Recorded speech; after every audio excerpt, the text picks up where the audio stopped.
Ma belle-fille a hérité de 17,5 millions de dollars et m'a mis à la porte. 2 jours plus tard, elle a imploré mon aide. Si cette histoire vous touche le cœur, laissez un like et partagez votre opinion dans les commentaires. Avez-vous déjà vécu des situations similaires en famille? Avez-vous vu comment l'argent peut changer les gens?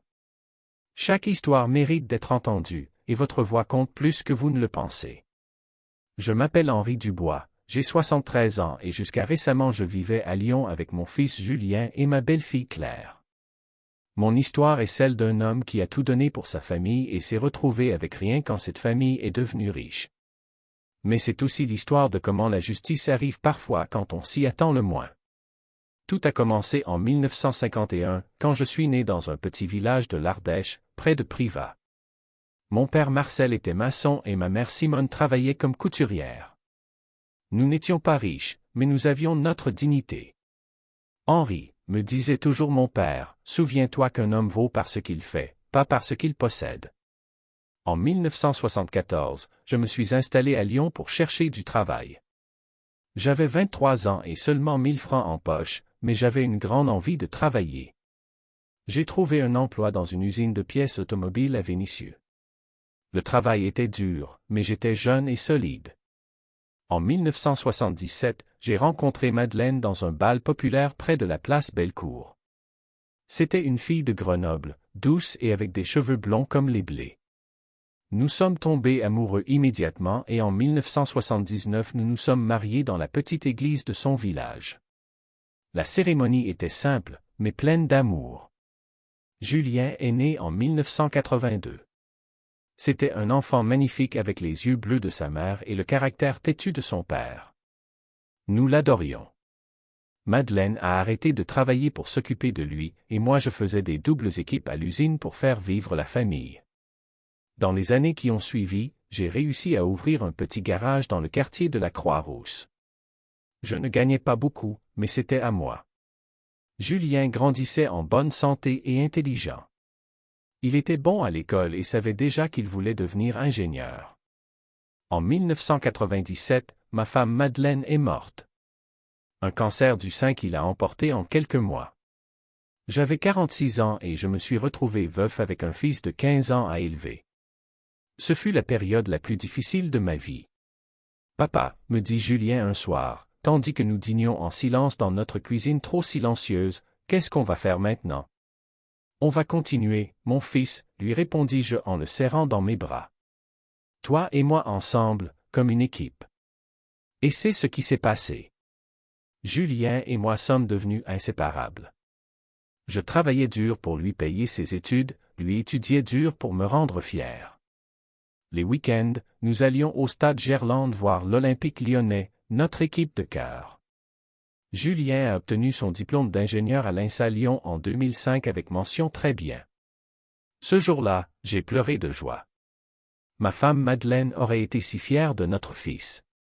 En 2008, Julien a rencontré Claire. C'était une fille de Marseille, fille d'une famille bourgeoise.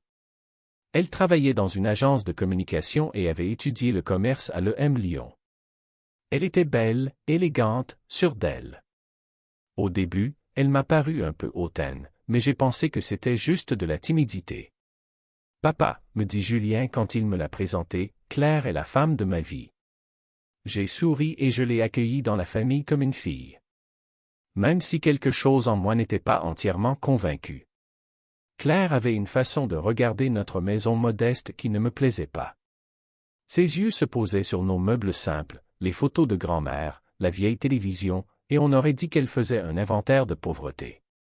Julien et Claire se sont mariés en 2010 avec une cérémonie somptueuse à Marseille, payée par ses parents.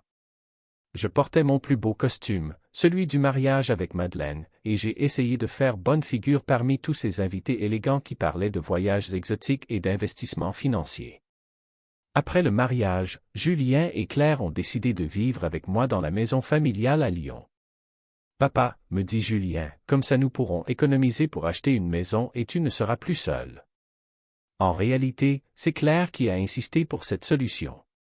Ses parents lui avaient coupé les vivres après le mariage, disant qu'elle devait maintenant être indépendante. Et l'appartement coûtait moins cher que le loyer qu'ils auraient dû payer. Au début, nous avons assez bien vécu ensemble. Je me levais pour ouvrir le garage, il partait au travail, le soir nous dînions ensemble. Claire ne cuisinait pas très bien, alors je préparais souvent le dîner avec les recettes que m'avait apprises Madeleine. En 2012 est née la première petite fille, Léa. Un enfant magnifique avec des boucles blondes et des yeux vifs. Je l'adorais. En 2014 est arrivé aussi Thomas, un petit coquin aux cheveux bruns comme son papa. Avec l'arrivée des enfants, je suis devenu le grand-père à tout faire. Lever à 6 heures pour préparer le petit déjeuner, accompagner Léa à l'école maternelle, retourner au garage, puis reprendre les enfants, les aider avec les devoirs, préparer le dîner. Claire travaillait tard et Julien voyageait souvent pour le travail. Henri, me disait Claire quand elle rentrait fatiguée le soir, heureusement que tu es là. Je ne sais pas comment nous ferions sans ton aide. Et j'étais heureux d'aider. Mes petits-enfants étaient la lumière de mes yeux. Léa m'appelait Papy Henri et Thomas voulait toujours entendre mes histoires du temps où j'étais enfant au village. Les années ont passé et la cohabitation a assez bien fonctionné. En 2019, j'ai réussi à vendre le garage pour une bonne somme. J'avais 68 ans et je voulais prendre ma retraite. Avec l'argent de la vente, j'ai aidé Julien et Claire à rénover la maison et à acheter une nouvelle voiture. Papa, tu es trop généreux, me dit Julien. Cet argent, tu aurais dû le garder pour toi. L'argent sert à faire du bien à la famille, répondis-je. Et ma famille, c'est vous. Claire n'a rien dit, mais j'ai vu dans ses yeux une satisfaction qui ne m'a pas plu. Comme si elle pensait qu'il était normal que je dépense mes économies pour eux. Depuis que je suis à la retraite, je suis devenu encore plus utile à la maison. Je m'occupais entièrement des enfants, je les emmenais à l'école, je les aidais pour les devoirs, je les amenais au parc, je cuisinais pour tout le monde. Claire avait plus de temps pour sa carrière et Julien pouvait se concentrer sur son travail. Tu es un saint, Henri, me disait parfois Claire. Je ne sais pas ce qu'on ferait sans toi. Mais avec le temps, j'ai commencé à remarquer que son attitude envers moi changeait. Ce n'était plus des « merci Henri » sincères, mais plutôt des « bien sûr qu'Henri le fait » pris pour acquis. Si j'oubliais d'acheter du lait, elle soupirait. Si les enfants faisaient trop de bruit en jouant avec moi, elle me disait de les faire taire. Si je regardais la télévision au salon, elle changeait de chaîne sans demander la permission. Julien, dis-je un soir à mon fils, ta femme me traite comme la bonne ces derniers temps. Papa, ne dis pas ça. Claire est juste stressée par le travail. Elle a eu une promotion et la pression est forte. Je n'ai rien dit de plus, mais au fond de moi je savais que ce n'était pas seulement le stress du travail. Claire avait commencé à me voir comme un fardeau, plus comme une aide. En 2021, pendant le confinement, la situation s'est aggravée. Nous étions tous enfermés à la maison et Claire travaillait en télétravail. Les enfants faisaient l'école à distance et je les aidais avec les cours en ligne. Henri, tu peux faire moins de bruit avec les enfants? J'ai une réunion importante, me disait Claire en élevant la voix depuis sa chambre. Henri, tu as préparé le déjeuner? Je n'ai qu'une demi-heure de pause. Henri, pourquoi tu n'as pas repassé ma chemise? Tu sais que j'ai un appel vidéo avec le directeur. Tout était Henri fait ci, Henri fait ça. Jamais un merci, jamais un sourire. Les enfants ont même commencé à l'imiter. Papy Henri, maman dit de faire moins de bruit. Julien s'en rendait compte, mais ne disait rien. Il était pris par son travail et ses préoccupations. Et moi, pour l'amour de la paix et par amour pour les petits-enfants, je supportais tout en silence. Mais le vrai changement est arrivé en mars 2023. Claire a reçu un appel téléphonique qui a changé sa vie pour toujours. C'était un jeudi après-midi. J'aidais justement Léa avec ses devoirs de mathématiques quand le téléphone a sonné. Claire a répondu avec son ton professionnel habituel, mais immédiatement sa voix a changé. Comment? Répétez, s'il vous plaît. 19 millions de dollars? Vous êtes sûr? Mais je ne la connaissais même pas. Oui, j'arrive tout de suite. Elle a raccroché et est restée immobile pendant quelques minutes, blanche comme un linge. Qu'est-ce qui se passe? Lui demandai-je inquiet. J'ai hérité de l'argent, dit-elle d'une voix tremblante. Beaucoup d'argent. Il s'est avéré qu'une grand-tante de Claire, émigrée en Amérique dans les années 50 et dont la famille avait perdu la trace, était morte à New York en laissant un testament qui nommait Claire comme unique héritière. La femme avait fait fortune dans l'immobilier et avait accumulé un patrimoine de 19 millions de dollars. Ce soir-là, Julien est rentré à la maison et a trouvé Claire encore sous le choc. Quand elle lui a raconté la nouvelle, lui aussi est resté bouche bée. 19 millions de dollars, répéta Julien comme s'il n'arrivait pas à y croire. Papa, tu te rends compte? Nous sommes riches. J'ai souri et je les ai serrés tous les deux dans mes bras. Je suis heureux pour vous, dis-je sincèrement. Vous le méritez. Mais déjà ce soir-là, quelque chose dans l'attitude de Claire a commencé à changer. Elle parlait au téléphone avec des avocats et des conseillers financiers, faisait des plans grandioses pour l'avenir. Julien, nous pourrons acheter une villa avec piscine, disait-elle avec des yeux brillants. Les enfants pourront aller dans des écoles privées internationales. Nous pourrons voyager autour du monde. Dans les jours qui ont suivi, Claire est devenue une autre personne. Elle ne se levait plus tôt pour aller au travail, passait des heures au téléphone avec des banques et des avocats. Elle regardait des maisons de luxe sur Internet et feuilletait des catalogues de voitures chères.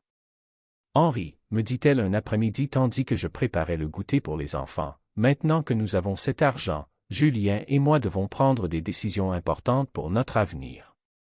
Quel type de décision? Demandai-je. Eh bien, nous devrons déménager dans une maison plus grande, plus adaptée à notre nouveau statut. Et nous devrons repenser notre mode de vie. Quelque chose dans son ton m'a mis en alerte. Qu'est-ce que tu veux dire? Je veux dire que maintenant nous avons besoin de plus d'intimité, de plus d'espace.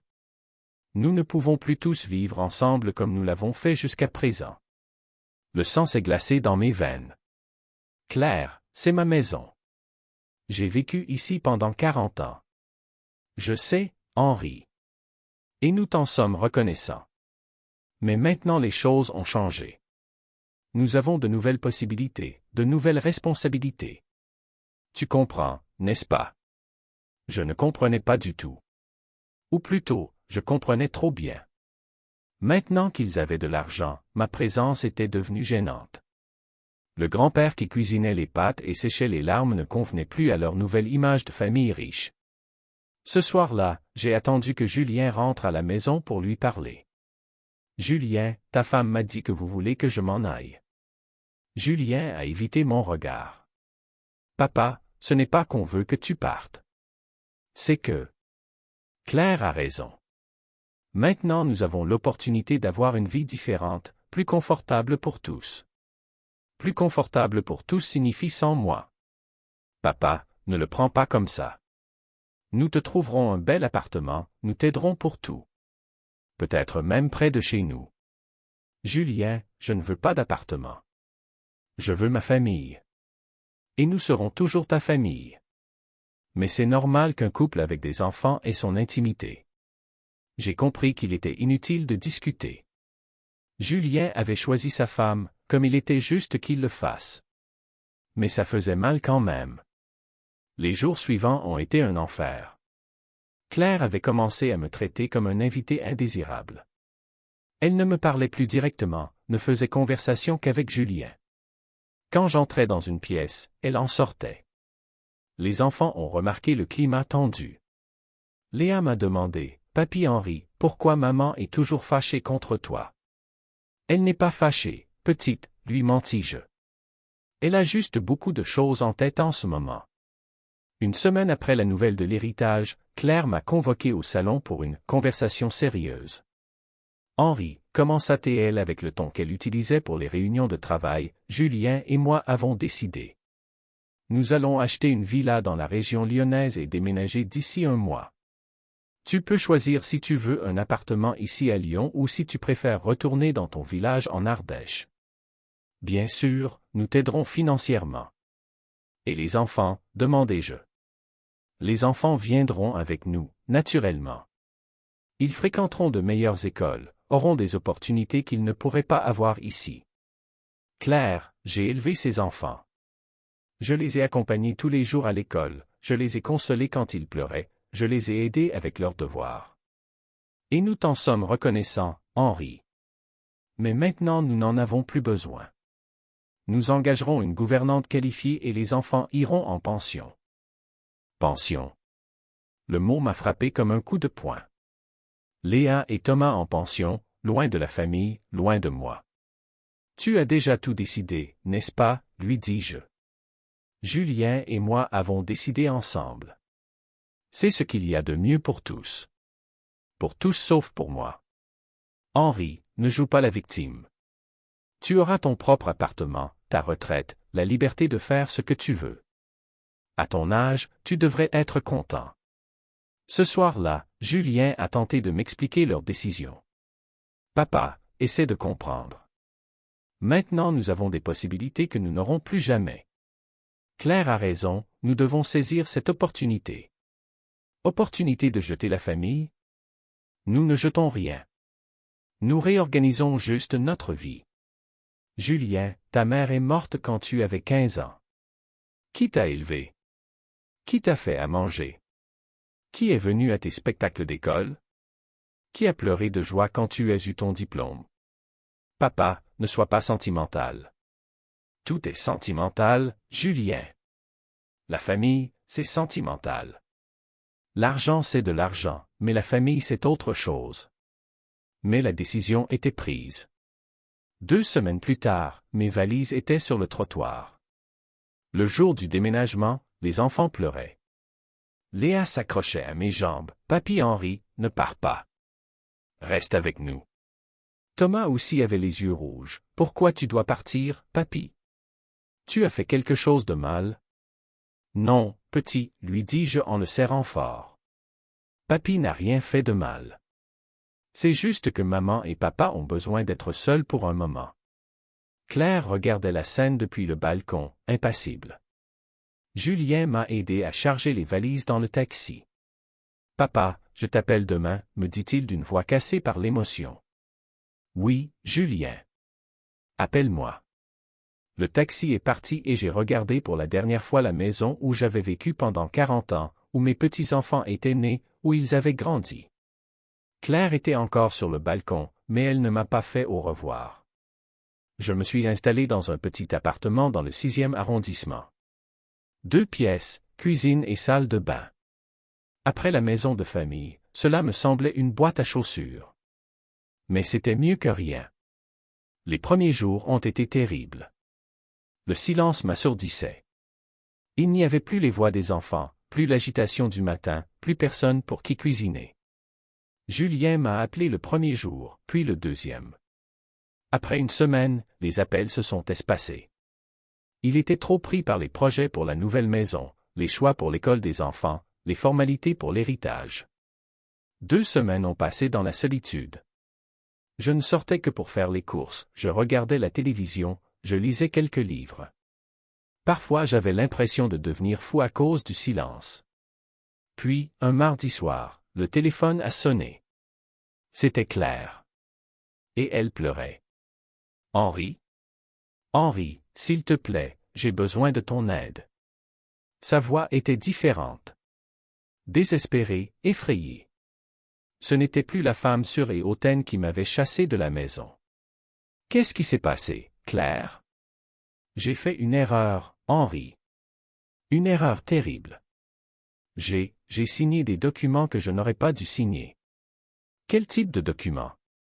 Un avocat, il s'appelait Maître Durand. Il disait représenter le cabinet juridique américain qui gère l'héritage. Il est venu à la maison avec des contrats, il disait que c'était juste des formalités pour le transfert d'argent. Mon cœur a commencé à battre fort. Et tu as signé? Oui. Je pensais que tout était en règle. Il avait des documents qui semblaient officiels, il savait tout sur l'héritage, il connaissait le nom de la grand-tante. Claire, qu'est-ce que tu as signé exactement? Je ne sais pas. Il y avait tant de pages, tout en anglais.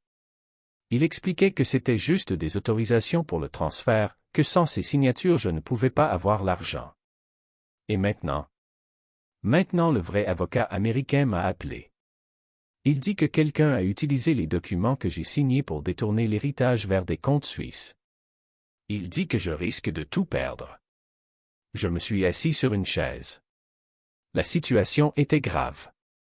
Où sont Julien et les enfants? Julien est à Londres pour le travail, il rentre demain soir. Les enfants sont chez mes parents à Marseille.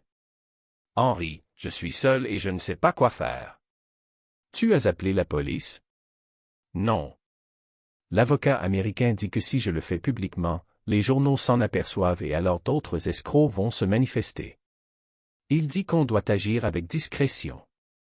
Claire, lui dis-je calmement, d'abord respire. Puis dis-moi, ce maître Durand, comment t'a-t-il contacté? Il est venu à la maison il y a 3 jours. Il savait tout de moi, de l'héritage, même l'adresse de la nouvelle villa qu'on a achetée. Et ça ne t'a pas paru bizarre que personne ne t'ait prévenu de sa venue? Si, mais il avait toutes les références. Même une lettre du cabinet juridique américain. Fausse, évidemment. J'ai entendu Claire sangloter. Henri, j'ai tout gâché.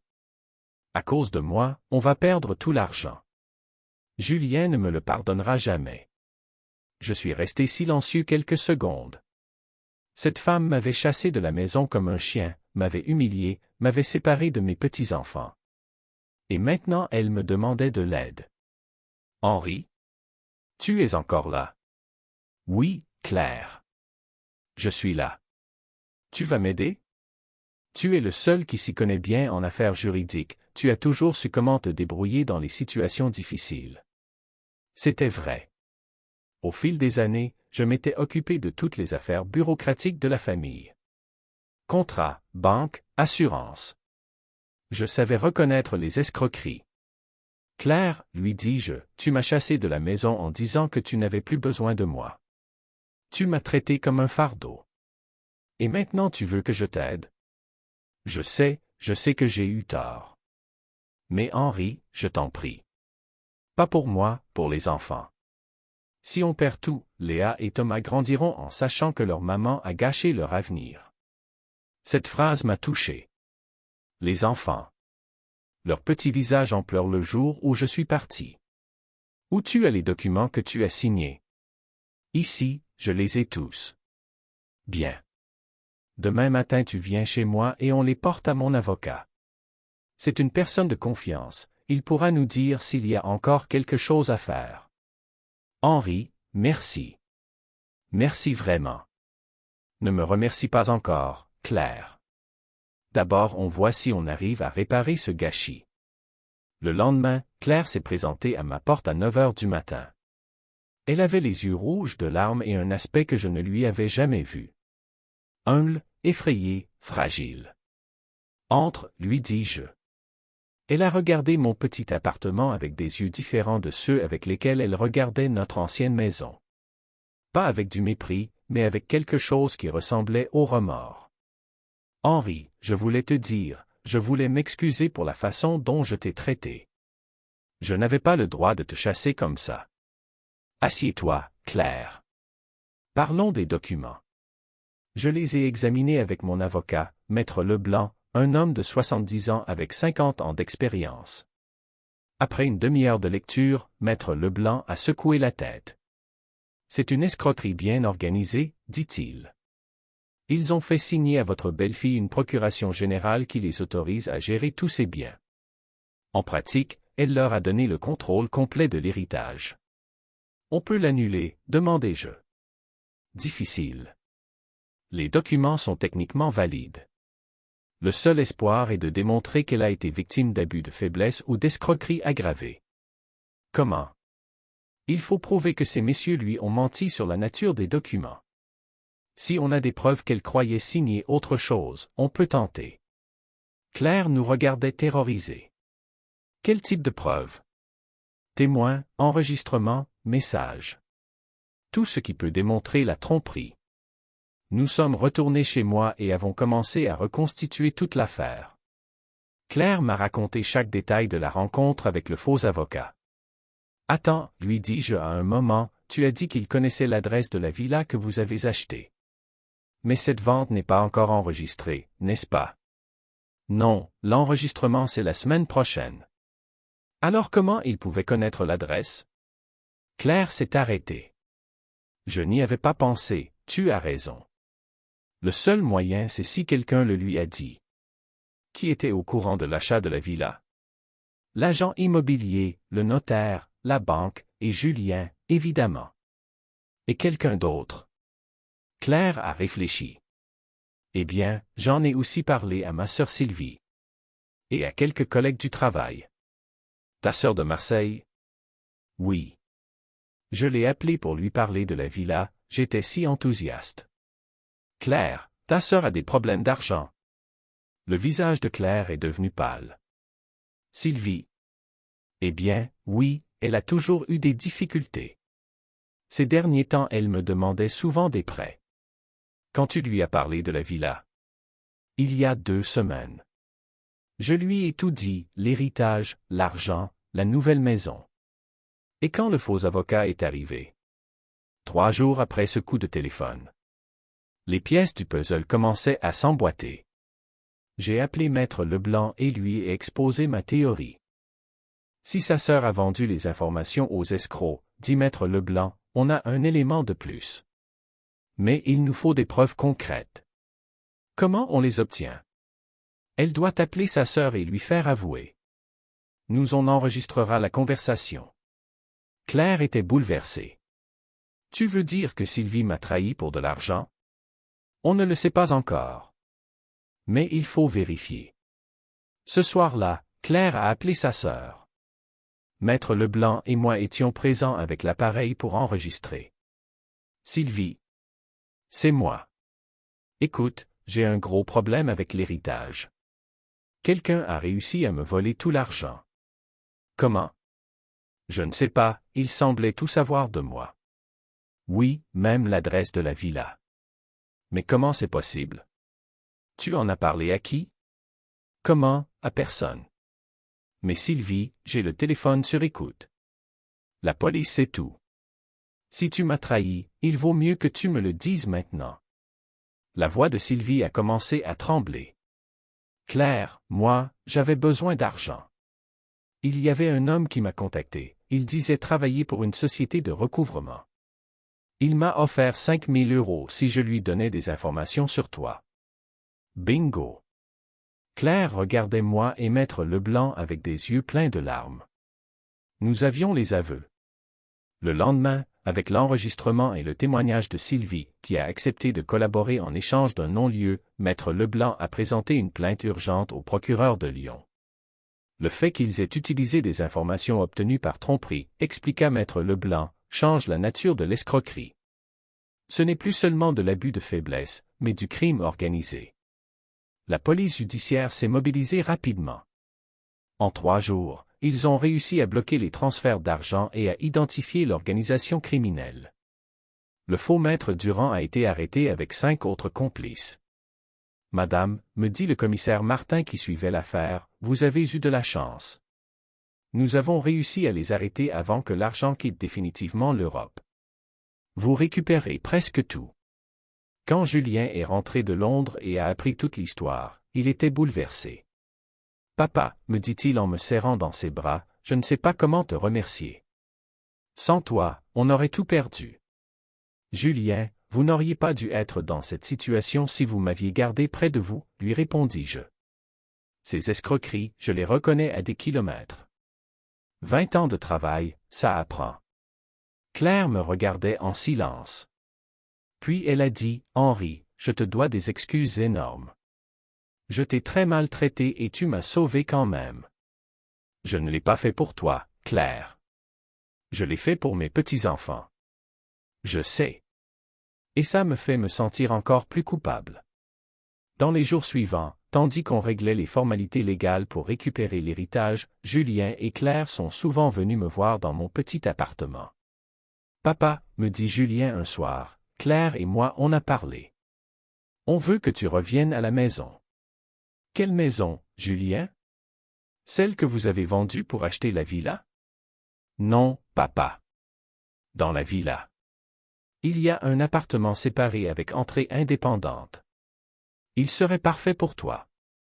J'ai regardé Claire. C'est ton idée ou celle de Julien? C'est la mienne, dit-elle avec sincérité. J'ai compris que j'avais tort. L'argent m'avait fait perdre la tête. Tu n'es pas un fardeau, tu es une richesse pour cette famille. Et les enfants? Les enfants n'iront pas en pension, dit Julien. Ils iront à l'école ici à Lyon et tu les aideras comme tu l'as toujours fait. Si tu veux, ajouta Claire. Je les ai regardés tous les deux. J'aurais pu dire non, par orgueil. J'aurais pu les faire souffrir comme ils m'avaient fait souffrir. Mais alors j'ai pensé à Léa et Thomas. D'accord, dis-je. Mais à une condition. Laquelle? Demanda Julien. Qu'on parle clairement. Je ne suis pas un employé ou un locataire. Je suis le grand-père de vos enfants et votre père. Ça ne s'oublie plus. On ne l'oubliera plus jamais, dit Claire. Je te le promets. 2 semaines plus tard, j'ai déménagé dans la villa près de Lyon. L'appartement pour moi était magnifique, 2 chambres, cuisine, salon et un petit jardin. Mais le plus beau c'était les cris de joie de Léa et Thomas quand ils m'ont vu arriver. Papy Henri. Tu es revenu. Léa m'a sauté au cou en pleurant de bonheur. Papy, tu as apporté tes histoires, m'a demandé Thomas. Toutes, petit. Toutes mes histoires. Ce soir-là nous avons dîné tous ensemble pour la première fois depuis des mois. Claire avait cuisiné, mais ce n'était pas très réussi. Excuse-moi, Henri, me dit-elle, je suis encore une catastrophe en cuisine. Demain je t'apprends à faire de la blanquette comme l'aimait grand-mère Madeleine, répondis-je. Et effectivement le lendemain nous avons cuisiné ensemble. Pendant qu'elle pétrissait la pâte, Claire m'a dit, Henri, je peux te poser une question? Dis-moi. Pourquoi tu m'as aidé? Après la façon dont je t'avais traité, tu avais toutes les raisons de ne pas le faire. Je me suis arrêté pour réfléchir. Tu sais, Claire, quand on est jeune on pense que l'argent c'est tout. Mais quand on vieillit on comprend que la seule chose qui compte vraiment c'est la famille. Tu as fait une erreur, mais tu restes toujours la maman de mes petits-enfants. Et si je n'avais pas récupéré l'argent? Tu aurais quand même appris la leçon. Et peut-être que ça aurait été mieux pour tout le monde. Claire m'a regardé surprise. Comment tu peux dire ça? Parce que l'argent ne donne pas le bonheur, Claire. Il donne le confort, les opportunités, la sécurité. Mais le bonheur vient de l'amour, de la famille, des petites choses de tous les jours. Comme cuisiner la blanquette ensemble. Comme cuisiner la blanquette ensemble. À partir de ce jour, la vie de famille a trouvé un nouvel équilibre. Claire avait appris l'importance de la famille et de l'humilité. Julien avait compris qu'on ne peut pas choisir entre sa femme et son père, mais qu'il faut trouver le moyen de faire cohabiter tout le monde. Les enfants étaient très heureux de m'avoir de nouveau près d'eux. Léa me racontait tout ce qui lui arrivait à l'école, Thomas voulait que je lui apprenne à réparer le vélo. Papy Henri, me dit Léa un soir pendant que je l'aidais avec ses devoirs, pourquoi tu étais parti? Parfois les adultes font des erreurs, petites. Mais l'important c'est de réussir à réparer les erreurs. Et vous avez réparé? Oui, on a réparé. 1 an plus tard, Claire a organisé un dîner pour mon 74e anniversaire. Tout le monde était là, Julien, elle, les enfants, même quelques-uns de mes vieux amis du garage. Henri, dit Claire en se levant pour porter un toast, quand l'héritage est arrivé, j'ai pensé que tu avais fini ton rôle dans cette famille. Je me trompais. Ton rôle ne fait que commencer. Tu es le gardien de notre histoire, notre mémoire, notre sagesse. Et notre cœur, ajouta Julien. Et notre cœur, répéta Claire. J'ai regardé mes petits-enfants qui applaudissaient, mon fils qui souriait fièrement, ma belle-fille qui pour la première fois me regardait avec un respect sincère. J'ai pensé à ma femme Madeleine, qui d'en haut nous regardait sûrement. J'ai pensé à toutes les erreurs et les pardons, aux larmes et aux rires, aux séparations et aux réconciliations. La vie avait fait un tour complet. L'argent était arrivé et avait apporté des problèmes, mais à la fin il avait aussi apporté la sagesse. Claire avait appris que la richesse sans famille ne vaut rien. Julien avait appris qu'on ne peut jamais oublier qui vous a élevé. Et moi j'avais appris que l'amour d'une famille est plus fort que n'importe quelle humiliation. Merci, dis-je simplement. Merci de m'avoir appris qu'il n'est jamais trop tard pour recommencer. Cette nuit-là, en regardant la photo de Madeleine sur la table de nuit de mon nouvel appartement, je lui ai chuchoté, « On a réussi, mon amour. » À la fin, on a réussi. Et dehors par la fenêtre, je pouvais entendre les rires de mes petits-enfants qui jouaient dans le jardin. La famille était de nouveau complète. Si cette histoire vous a ému et fait réfléchir, laissez un like et racontez-nous dans les commentaires, qu'auriez-vous fait à la place d'Henri? Pensez-vous qu'il a eu raison d'aider Claire après avoir été chassé de chez lui? Avez-vous déjà vécu des situations similaires où l'argent a changé les relations familiales? Votre expérience personnelle peut aider d'autres à reconnaître l'importance de maintenir la famille unie même dans les moments difficiles.